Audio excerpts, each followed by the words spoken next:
The daguerreotype process, introduced in 1839, was the first publicly announced photographic process and the first to come into widespread use. By the early 1860s, later processes which were less expensive and produced more easily viewed images had almost entirely replaced it.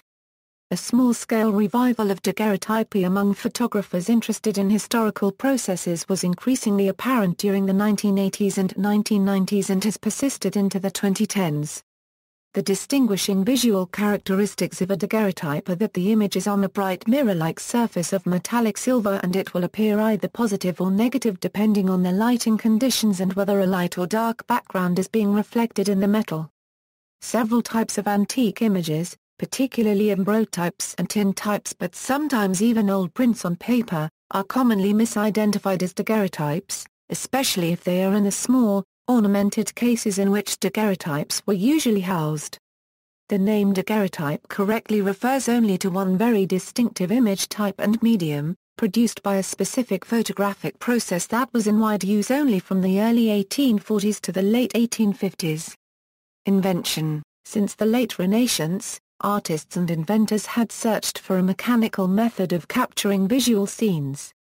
Previously, using the camera obscura, artists would manually trace what they saw, or use the optical image in the camera as a basis for solving the problems of perspective and parallax, and deciding color values. The camera obscura's optical reduction of a real scene in three-dimensional space to a flat rendition in 2 dimensions influenced Western art, so that at one point, it was thought that images based on optical geometry belonged to a more advanced civilization. Later, with the advent of modernism, the absence of perspective in Oriental art from China, Japan and in Persian miniatures was revalued. Previous discoveries of photosensitive methods and substances including silver nitrate by Albertus Magnus in the 13th century, a silver and chalk mixture by Johann Heinrich Schulze in 1724, and Joseph Neer copyright PCE's bitumen-based heliography in 1822 contributed to development of the daguerreotype. The first reliably documented attempt to capture the image formed in a camera obscura was made by Thomas Wedgwood as early as the 1790s, but according to an 1802 account of his work, camera images were found too faint to produce, in any moderate time, an effect upon the nitrate of silver. In 1829 French artist and chemist Louis-Jacques Mander copyright Daguerre, contributing a cutting-edge camera design, partnered with Neer copyright PCE, a leader in photochemistry, to further develop their technologies. The two men came into contact through their optician, Chevalier, who supplied lenses for their camerae obscuri. Neer copyright PCE's aim originally had been to find a method to reproduce prints and drawings for lithography. He had started out experimenting with light-sensitive materials and had made a contact print from a drawing and then went on to successfully make the first photomechanical record of an image in a camera obscura, the world's first photograph. Neer copyright PCE's method was to coat a metal plate with bitumen of Judea and the action of the light differentially hardened the bitumen. The plate was washed with oil of lavender leaving a relief image. Neer copyright PCE called his process heliography and the exposure for the first successful photograph was 8 hours. After Neer copyright PCE's 1833 death, Daguerre continued to research the chemistry and mechanics of recording images by coating copper plates with iodized silver. Early experiments required hours of exposure in the camera to produce visible results. In 1835 Daguerre discovered after accidentally breaking a mercury thermometer. According to traditional accounts a method of developing the faint or invisible images on plates that had been exposed for only 20 to 30 minutes. Further refinement of his process would allow him to fix the image preventing further darkening of the silver using a strong solution of common salt. An 1837 still life of plaster casts, a wicker-covered bottle, a framed drawing and a curtain titled L'Atelier de l'artiste has been claimed to be the first daguerreotype to successfully undergo the full process of exposure, development and fixation. The French Academy of Sciences announced the daguerreotype process on January 9, 1839. Later that year William Fox Talbot announced his silver chloride sensitive paper process. Together, These announcements mark 1839 as the year photography was born, although Daguerre's view of the street outside his window was produced the year previously, 1838. Daguerre did not patent and profit from his invention in the usual way. Instead, it was arranged that the French government would acquire the rights in exchange for a lifetime pension. The government would then present the daguerreotype process free to the world as a gift, which it did on August 19, 1839. However, on August 14, 1839, a patent agent acting on Daguerre's behalf filed for a patent in England. Consequently, Britain became the only nation in which the purchase of a license was legally required to make and sell daguerreotypes. From a section where Arago noted that early attempts at photography, which required very long exposures, could not capture detail properly because of the movement of the sun, so that shadows come from different directions during the course of these long exposures. Camera obscura. The camera obscura is a naturally occurring phenomenon. When a hole in the wall of a dark room faces onto a brightly lit scene, for example a dark cave on the edge of a sunlit valley, a picture of the scene outside can be projected upside down onto a sheet of paper or parchment held at a suitable distance from the hole inside the dark room. Early camerae obscuri were large dark rooms of this type. The system gives a brighter picture when the hole is replaced by a lens, and portable camerae obscuri were built with an internal mirror at 45 degrees to make the image upright. They are fitted with a ground glass viewing screen and are used as a drawing aid by artists. Daguerre would have been familiar with the camera obscura as a tool in his work as a theatrical scene painter and had developed a visual public entertainment called the Diorama. By painting on both sides of a piece of white cloth and illuminating the painting first from the front, then from the back, an illusion of movement could be obtained to depict a train crash, or the erupting of a volcano. Dioramas were opened in towns in several countries. The Walcott daguerreotype camera, the first U.S. patent for photographic apparatus, was Alexander Walcott's daguerreotype camera that did not have a lens. Instead, a concave mirror was fitted at one end of the camera, and focusing was done by adjusting the position of the plate in a holder that slides along a rail. This arrangement enabled more light to reach the plate than with the lenses of the time when the Walcott camera became popular in the U.S. Daylight studios, establishments producing daguerreotype portraits, generally had a daylight studio built on the roof, much like a greenhouse.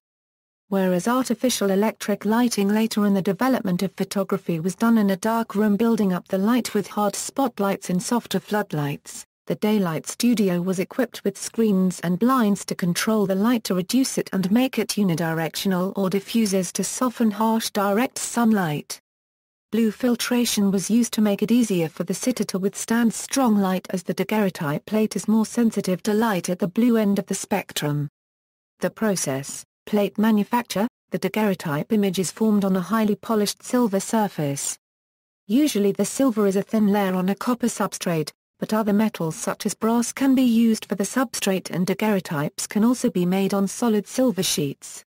A surface of very pure silver is preferable, but sterling or US coin or even lower grades of silver are functional. In 19th century practice, the usual stock material, Sheffield plate, was produced by a process sometimes called plating by fusion.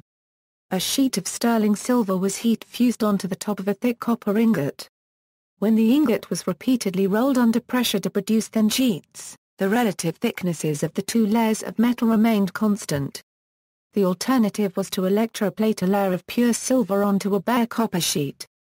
The two technologies were sometimes combined, the Sheffield plate being given a finishing coat of pure silver by electroplating. Polishing. Because the silver surface of the plate had to be completely free of tarnish or other contamination when it was sensitized, the daguerreotypist had to perform the final polishing and cleaning operation not too long before use. In the 19th century method of polishing, it was done with a buff covered with a hide or velvet, first using rotten stone, then jeweler's rouge, then lamp black. Finally, the surface was swabbed with nitric acid to burn off any residual organic matter. Sensitization. In darkness or by the light of a safe light, the silver surface was exposed to halogen fumes. Originally, only iodine fumes were used, producing a surface coating of silver iodide, but it was soon found that a subsequent exposure to bromine fumes greatly increased the sensitivity of the silver halide coating. Exposure to chlorine fumes, or a combination of bromine and chlorine fumes, could also be used. A final refuming with iodine was typical. Exposure: the plate was then carried to the camera in a light-tight plate holder. Withdrawing a protective dark slide or opening a pair of doors in the holder exposed the sensitized surface within the dark camera, and removing a cap from the camera lens began the exposure, creating an invisible latent image on the plate. Depending on the sensitization chemistry used, the brightness of the lighting, and the light concentrating power of the lens, the required exposure time ranged from a few seconds to many minutes. After the exposure was judged to be complete, the lens was capped and the holder was again made light-tight and removed from the camera. Development: the latent image was developed to visibility by several minutes of exposure to the fumes given off by heated mercury in a purpose-made developing box. The toxicity of mercury was well known in the 19th century, but precautionary measures were rarely taken. Today, however, the hazards of contact with mercury and other chemicals traditionally used in the daguerreotype process are taken more seriously, as is the risk of release of those chemicals into the environment. In the Becquerel variation of the process, published in 1840 but very seldom used in the 19th century, the plate, sensitized by fuming with iodine alone, was developed by overall exposure to sunlight passing through yellow or red glass. The silver iodide in its unexposed condition was insensitive to the red end of the visible spectrum of light and was unaffected, but the latent image created in the camera by the blue, violet and ultraviolet rays color sensitized each point on the plate proportionally, so that this color-filtered sunbath intensified it to full visibility, as if the plate had been exposed in the camera for hours or days to produce a visible image without development. Fixing: after development, the light sensitivity of the plate was arrested by removing the remaining silver halide with a mild solution of sodium thiosulfate. Daguerre's initial method was to use a hot saturated solution of common salt. Gilding, also called gold toning, this addition to Daguerre's original process was introduced by Hippolyte Fizeau in 1840 and soon became part of the standard procedure. To give the steely grey image a slightly warmer tone and physically reinforce the powder-like silver particles of which it was composed, a gold chloride solution was poured onto the surface and the plate was briefly heated over a flame, then drained, rinsed and dried. Without this treatment the image was as delicate as the dust on a butterfly's wing. Sealing: even if strengthened by gilding, the image surface was still very easily marred and the silver was subject to tarnishing from exposure to the air, so the finished plate was bound up with a protective cover glass to create a sealed enclosure. In the US and UK, a gilt brass mat was normally used to separate the image surface from the glass. In continental Europe, a thin cardboard mat or passepartout usually served that purpose, and the border area of the cover glass was often reverse-painted black with concentric gold stripes around the image. Casing and other display options: there were two main methods of finishing daguerreotypes for protection and display. In the US and Britain, the tradition of preserving miniature paintings in a wooden case covered with leather or paper stamped with a relief pattern continued through to the daguerreotype. Some daguerreotypists were portrait artists who also offered miniature portraits. Black lacquered cases ornamented with inset mother-of-pearl were sometimes used. The more substantial union case was made from a mixture of colored sawdust and shellac formed in a heated mold to produce a decorative sculptural relief. The word union referred to the sawdust and varnish mixture. The manufacture of union cases began in 1856. In all types of cases, the inside of the cover was lined with velvet or plush or satin to provide a dark surface to reflect into the plate for viewing and to protect the cover glass. Some cases, however, held two daguerreotypes opposite each other. The cased images could be set out on a table or displayed on a mantelpiece. Most cases were small and lightweight enough to easily carry in a pocket, although that was not normally done. The other approach, common in France and the rest of continental Europe, was to hang the daguerreotype on the wall in a frame either simple or elaborate. Conservators were able to determine that a daguerreotype of Walt Whitman was made in New Orleans, with the main clue being the type of frame, which was made for wall hanging in the French and continental style. Supporting evidence of the New Orleans origin was a scrap of paper from Le Messager, a New Orleans bilingual newspaper of the time, which had been used to glue the plate into the frame. Other clues used by historians to identify daguerreotypes are hallmarks in the silver plate and even the distinctive patterns left by different photographers when polishing the plate with a leather buff, which leaves extremely fine parallel lines discernible on the surface. As the daguerreotype itself is on a relatively thin sheet of soft metal, it was easily sheared down to sizes and shapes suited for mounting into lockets, as was done with miniature paintings. Other imaginative uses of daguerreotype portraits were to mount them in watch fobs and watch cases, jewel caskets and other ornate silver or gold boxes, the handles of walking sticks, and in brooches, bracelets and other jewelry now referred to by collectors as daguerrean jewelry. The cover glass or crystal was sealed either directly to the edges of the daguerreotype or to the opening of its receptacle, and a protective hinged cover was usually provided. Unusual characteristics: daguerreotypes are normally laterally reversed mirror images because they are necessarily viewed from the side that originally faced the camera lens. Although a daguerreotypist could attach a mirror or reflective prism in front of the lens to obtain a right reading result, in practice this was rarely done. The use of either type of attachment caused some light loss, somewhat increasing the required exposure time, and unless they were of very high optical quality they could degrade the quality of the image. Right-reading text or right-handed buttons on men's clothing in a daguerreotype may only be evidence that it is a copy of a typical wrong-reading original. Copies and reproductions by lithography: although daguerreotypes are unique images, they could be copied by re-daguerreotyping the original. Copies were also produced by lithography or engraving. Today, they can be digitally scanned.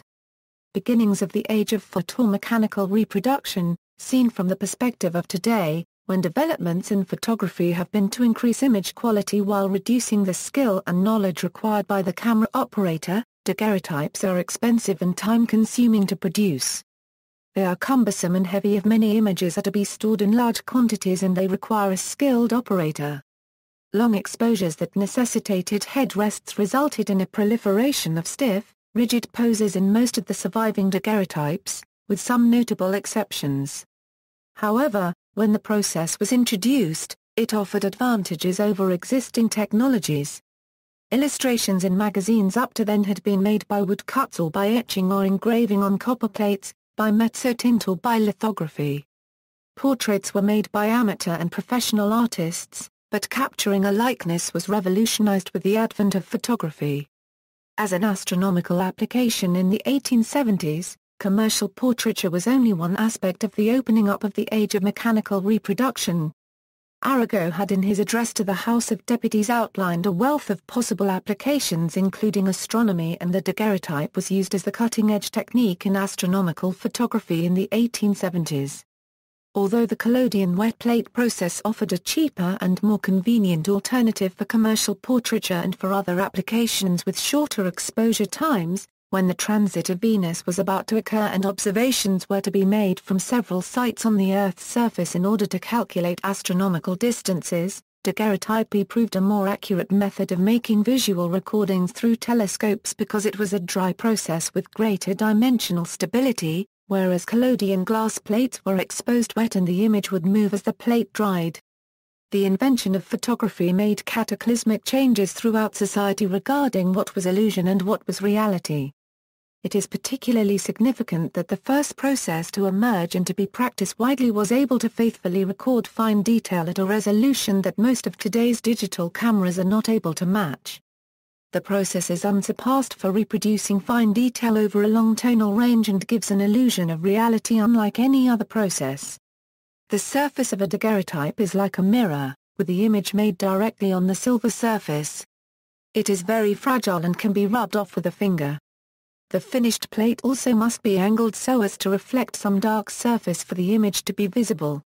Depending on the angle viewed and the color of the surface reflected into it, the image can change from a positive to a negative. The viewer's own reflection will be seen at the same time.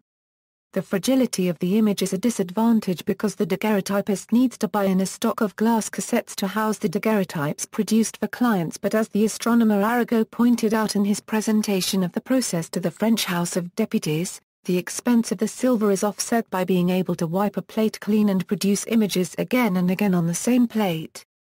Photographing people. At the time the process was introduced, daguerreotyping a brightly sunlit subject typically required about 10 minutes of exposure, so the earliest daguerreotypes were of still lifes and landscapes. The oldest well-documented daguerreotype featuring human subjects is Daguerre's own 1838 view of the Boulevard du Temple, a busy street in Paris. The street appears deserted because the traffic was moving and left no image. But a man having his shoes shined and a boot black are visible because they stayed in position long enough for their images to be recorded. Reduction of exposure time. The very first daguerreotypes used Chevalier lenses that were slow, and the light-sensitive material was silver iodide made by fuming the silver plate with iodine vapor. This meant that the exposure in the camera was too long to conveniently take portraits commercially, and so the first subjects taken were immobile subjects such as street scenes, still life architectural studies, etc. Two changes were introduced that shortened the exposure times. One was fitting lenses of a larger diameter to the camera and the other was a modification to the chemistry used. When Pesvel lenses were introduced in 1841, with a larger effective aperture, and the plate was sensitized not only with iodine but also with bromine and chlorine, and forming light-sensitive crystals of silver iodide, silver bromide and or silver chloride that are more light-sensitive than silver iodide alone, the exposures were reduced, making commercial portraits viable. Increased speed was achieved using the same chemistry in the later silver processes that followed. Usually, it was arranged so that the sitters leaned their elbows on a support such as a posing table whose height could be adjusted, or else headrests were used that did not show in the picture, and this led to most daguerreotype portraits having stiff, lifeless poses. Some exceptions exist with lively expressions full of character as photographers saw the potential of the new medium. These are represented in museum collections and are the most sought after by private collectors today. Daguerreotypes were mounted in cases under glass with a cover, or in a frame that could be hung on a wall. They were usually sealed with tape to reduce oxidization and tarnishing of the plate as well as mechanical damage from being touched. The process was developed by Louis Daguerre together with Joseph Niecks. Copyright for Niecks. Copyright PCE. Niecks. Copyright PCE had produced the first photographic image in the camera obscura with an 8-hour exposure using bitumen of Judea on a pewter plate, developing it in lavender oil, a process he called heliography.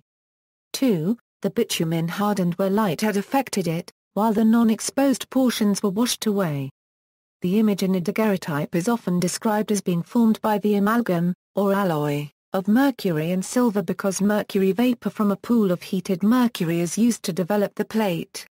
But using the Becquerel process, daguerreotypes can be produced without mercury, and chemical analysis shows that there is no mercury in the final image with the Becquerel process. This brings into question the theory that the image is formed of amalgam with mercury development. Exposure times were reduced by sensitizing the plate with bromine and chlorine in addition to iodine, and by replacing the original Chevalier lens, which was best for photographing landscapes, with the larger diameter fast portrait lens designed by Joseph Pesvel.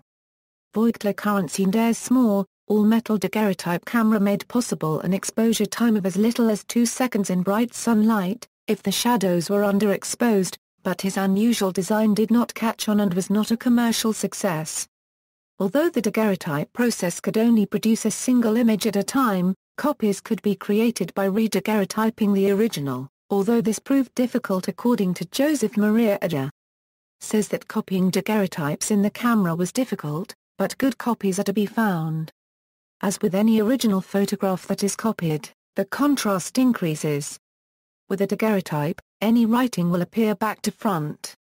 Recopying a daguerreotype will make the writing appear normal and rings worn on the fingers will appear on the correct hand, etc. Another device to make a daguerreotype the right way round would be to use a mirror when taking the photograph. The daguerreotypes of the 1852 Omaha Indian delegation in the Smithsonian include a daguerreotype copied in the camera recognizable by the contrast being high and a black line down the side of the plate, Proliferation. Andrew copyright Adolphe Hugues de copyright Rie and Jules Itiot in France, and Johann Baptist Eisenring in Switzerland, became prominent daguerreotypists. In Britain, however, Richard Beard bought the British daguerreotype patent from Miles Berry in 1841 and closely controlled his investment, selling licenses throughout the country and prosecuting infringers. Among others, Antoine Claudette and Thomas Richard Williams produced daguerreotypes in the UK. Daguerreotype photography spread rapidly across the United States. In the early 1840s, the invention was introduced in a period of months to practitioners in the United States by Samuel Morse, inventor of the telegraph code. By 1853 an estimated 3 million daguerreotypes per year were being produced in the United States alone. One of these original Morse daguerreotype cameras is currently on display at the National Museum of American History, a branch of the Smithsonian Institution, in Washington, D.C. A flourishing market in portraiture sprang up, predominantly the work of itinerant practitioners who traveled from town to town. For the first time in history, people could obtain an exact likeness of themselves or their loved ones for a modest cost, making portrait photographs extremely popular with those of modest means. Celebrities and everyday people sought portraits, and workers would save an entire day's income to have a daguerreotype taken of them, including occupational portraits.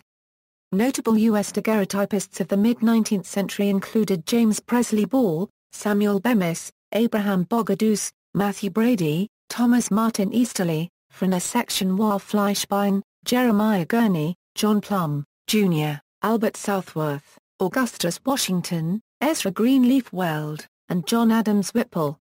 This method spread to other parts of the world as well. The first daguerreotype in Australia was taken in 1841, but no longer survives. The oldest surviving Australian daguerreotype is a portrait of Dr. William Bland taken in 1845. In 1857, Ikki Shira created the first known Japanese photograph, a portrait of his daimyo Shimazane Akira. This photograph was designated an important cultural property by the government of Japan.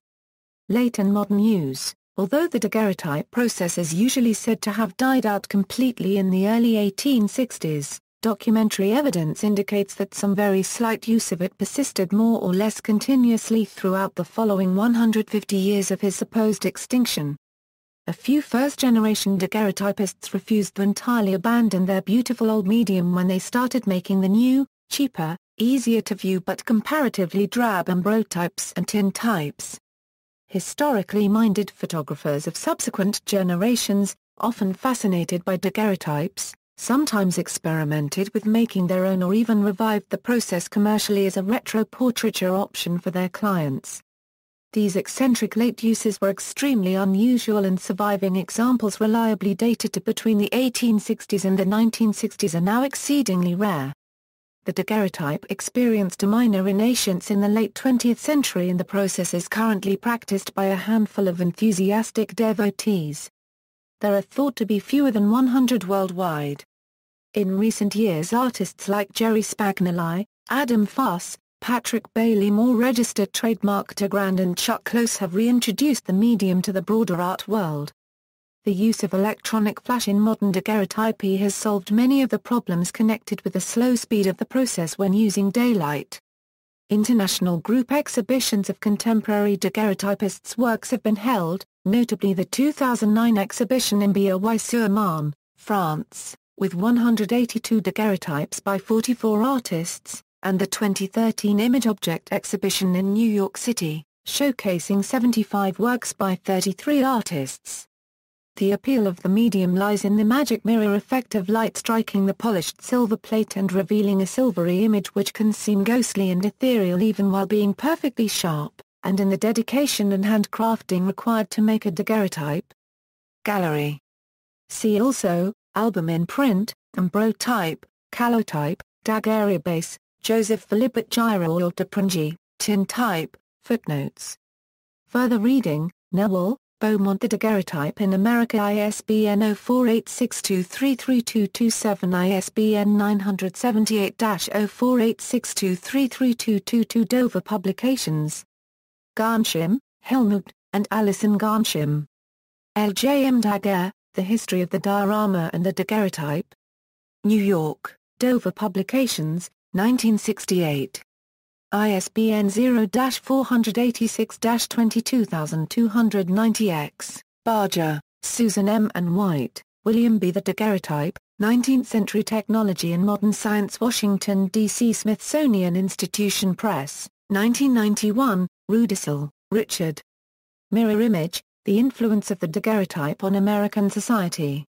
Albuquerque, University of New Mexico Press, 1971. Coe, Brian. The Birth of Photography, The Story of the Formative Years, 1800–1900. London, Ash and Grant, 1976. ISBN 0-904069-06-0. Sorbiesek, Robert A., Odette M. Applehane, and Charles A. Moore. The Spirit of Fact, The Daguerreotypes of Southworth and Hawes, 1843–1862. Boston, D. Godine, 1976. ISBN 0-87923-179-3, Foster, Harold Francis. Facing the Light, Historic American Portrait Daguerreotypes, an exhibition at the National Portrait Gallery, September 22, 1978 to January 15, 1979. Washington, D.C. Published for the National Portrait Gallery by the Smithsonian Institution Press, 1978. Richter, Stefan. The Art of the Daguerreotype. London, Viking, 1989. ISBN 0-670-82688-X. Barger, M. Susan, and William B. White. The Daguerreotype, 19th Century Technology and Modern Science. Washington, Smithsonian Institution Press, 1991. ISBN 0-87474-348-6, Wood, John. America and the Daguerreotype. Iowa City, University of Iowa Press, 1991. ISBN 0-87745-334-9. Wood, John. The Scenic Daguerreotype, Romanticism and Early Photography. Iowa City, University of Iowa Press, 1995. ISBN 0-87745-511-2. Lowry, Bates, and Isabel Lowry. The Silver Canvas, Daguerreotype Masterpieces from the J. Paul Getty Museum. Los Angeles, The Museum, 1998. ISBN 0-89236-368-1. Davis, Keith F., Jane Lee Aspinall, and Mark F. Wilson. The Origins of American Photography, From Daguerreotype to Dry Plate, 1839–1885. Kansas City, Missouri, Hall Family Foundation, 2007. ISBN 978-0-300-12286-2. Kenny, Adele. Photographic Cases, Victorian Design Sources, 1840–1870, 2001. ISBN 0-7643-1267-7. Hornavy, John. Case Histories, The Presentation of the Victorian Photographic Portrait, 1840–1875, 2005. ISBN 1-85149-481-2. External links: Historique description des Proca, copyright DAO, copyright Us Daguerre, copyright Ra, copyright Diga, copyright S par Daguerre, copyright RE, on a copyright S Portrait de l'Auteur, et augmenta, copyright Est notes et d'observations par labors et sus frères, labors, opticien de l'Observatoire. Sus frères, a per mil ditas. Paris, 1839, Derek Wood, Estate pension for L.J.M. Daguerre for the secret of his daguerreotype technique, published in the quarterly journal Annals of Science, September 1997. Watch, George Eastman House, The Daguerreotype, Photographic Processes, the J. Paul Getty Museum, Early Photography, Making Daguerreotypes video, Musa Copyright ESA Daguerreotype Collection. Under heading Overview, click on Index of Works and search Daguerreotype. Hill, Levi L.A. Treatise on the Daguerreotype. The Whole Art Made Easy, 1850, The Daguerreotype Process. Sussex Photo History. Daguerre and the Invention of Photography. Malcolm Daniel, Department of Photographs, The Metropolitan Museum of Art, The Daguerrean Age in France, 1839–1855. Malcolm Daniel. Department of Photographs, The Metropolitan Museum of Art, Xiaoqingtang, Paul A. Ardis, Ross Messing, Christopher M. Brown, Randall C. Nelson, Patrick Ravines, and Ralph Y. Egant. University of Rochester, Rochester Digital Analysis and Restoration of Daguerreotypes, University of Rochester, The Nanotechnology of the Daguerreotype, University of Rochester. On YouTube, Cincinnati Waterfront Panorama Daguerreotype, University of Rochester, International Contemporary Daguerreotypes Community, The Daguerrean Society, History, and predominantly U.S.-oriented database and galleries, The Daguerreotype, an archive of source texts, graphics, and ephemera, Daguerreotype Portraits and Views, 1836–1864, U.S. Library of Congress, The American Handbook of the Daguerreotype from Project Gutenberg, The Social Construction of the American Daguerreotype Portrait, 19th Century New Orleans Photography, Old and New Again by John Fleischman and Robert Kunzig from Discover Magazine. Article on daguerreotypes and holograms. A University of Utah podcast on daguerreotype theories, daguerreotype plate sizes, Library of Congress collection, photos. The Boston Public Library's cased photo collection on flickr.com, daguerreotype collection at the Canadian Centre for Architecture, first mention of the use of bromine in daguerreotypy, the first photograph.